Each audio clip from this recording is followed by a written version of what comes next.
On the 9th of November 1975, the SS Edmund Fitzgerald left Wisconsin and set off across Lake Superior, laden with a cargo of iron ore pellets. It was a journey the cargo freighter had made many times before, but this particular sailing would be different. The Edmund Fitzgerald would never make it to its planned destination of Zug Island near Detroit, and neither would any of the 29 crew members on board. Construction of the Edmund Fitzgerald began in 1957 and was completed the following year. The freighter was, at that time, larger than any other on the Great Lakes, measuring as it did 222 metres or 729 feet from bow to stern. This gargantuan vessel was owned by the Northwestern Mutual Life Insurance Company and was therefore given the name of the company's then president, Edmund Fitzgerald. Clearly, Mr. Fitzgerald was proud of the ship his company had commissioned, and he wasn't alone. The crew and captains of the vessel demonstrated a similar pride. She was known in her early years for frequently hauling record-breaking amounts of cargo in a season, and for doing so with an impeccable safety record. The Edmund Fitzgerald was a popular sight with tourists and ship spotters too, especially when under the command of Captain Peter Polser. This particular captain was known for piping music through the ship's tannoy system to inspire the crew, and for heading out on deck with a bullhorn as the ship passed through locks, in order to bellow commentary and fun facts to watching tourists. The haulage of cargo across the Great Lakes of America might seem like a fairly mundane task. Indeed, the Edmund Fitzgerald was often referred to as a workhorse of a ship.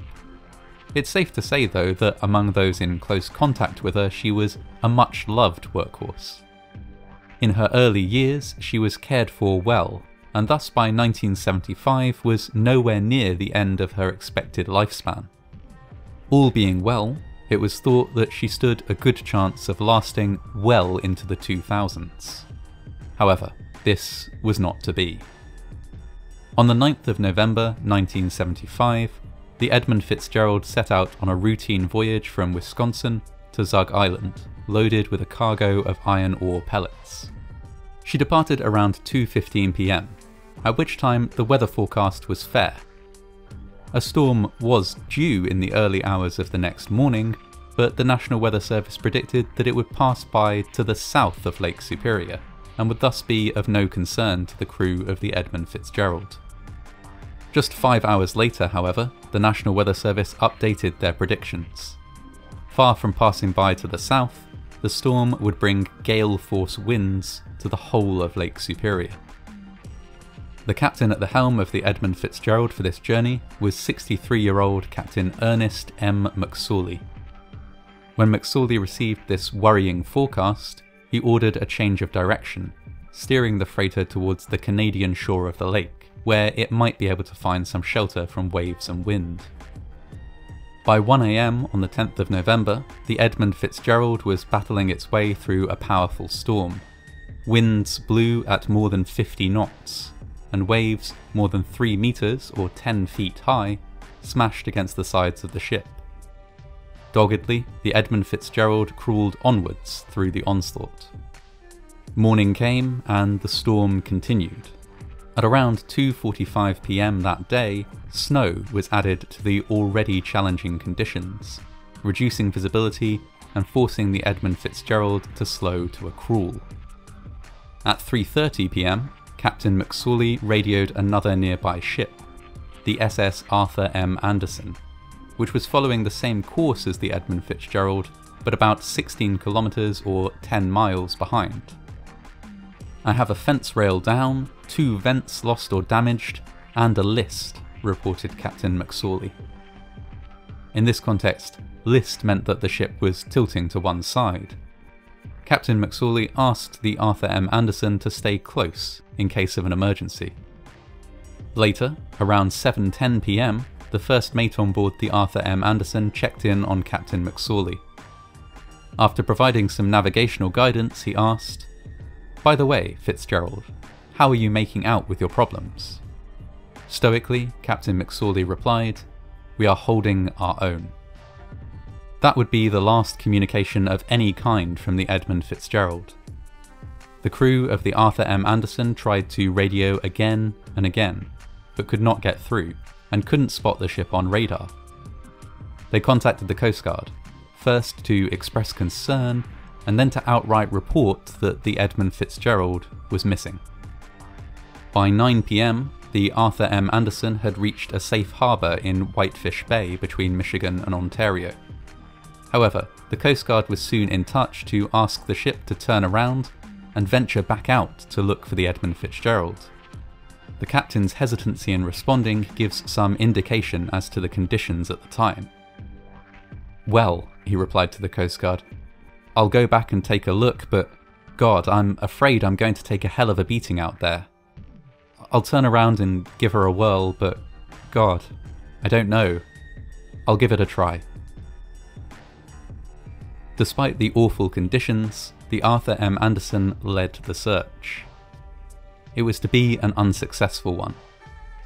The only trace of the Edmund Fitzgerald that was found was a smashed lifeboat and some other debris.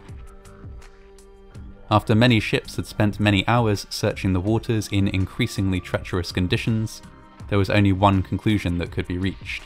The Edmund Fitzgerald had sunk. There were many questions to be answered about this disaster.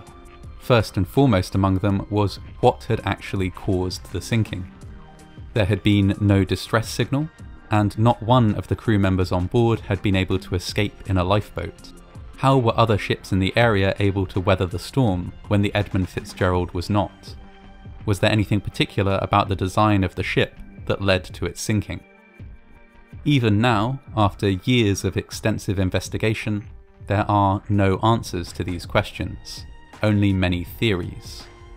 The wreckage, discovered 5 days after the sinking, has been surveyed and visited multiple times. The ship lies broken in 2 pieces, and some theorise that it fractured under stress while still on the surface. Others believe strongly that this is not possible, and that the ship must have been swamped by a series of massive rogue waves. Still others contend that the sinking must have been down to the cargo hold flooding, or to the ship scraping against a reef in the dark and confusion of the storm.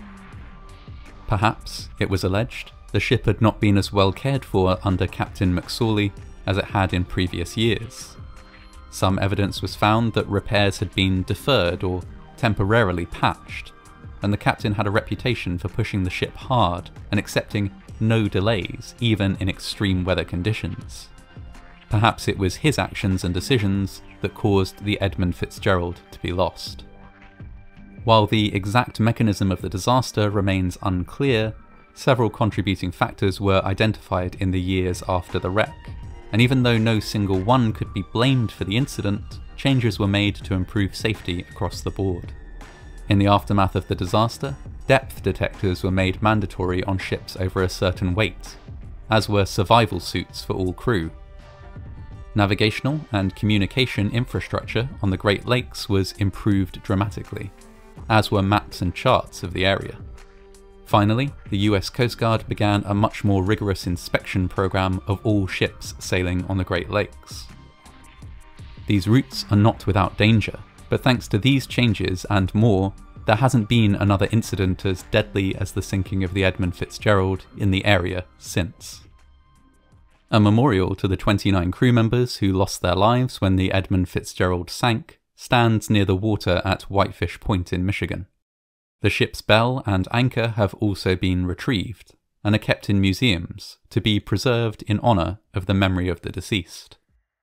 The sailors who perished were proud and competent individuals. Though we do not necessarily know exactly why they were lost, we can still appreciate the immense risk they took in order to carry out their work. Shipping on the Great Lakes continues to this day, an everyday, necessary undertaking which fuels industry and powers a nation. The journeys back and forth across Lake Superior and the other inland bodies of water in the Great Lakes chain may seem unremarkable, simply because they happen every day. The cargo is mundane, the work steady. But, as the Edmund Fitzgerald shows, the crew who undertake this relatively thankless work do so at great personal risk.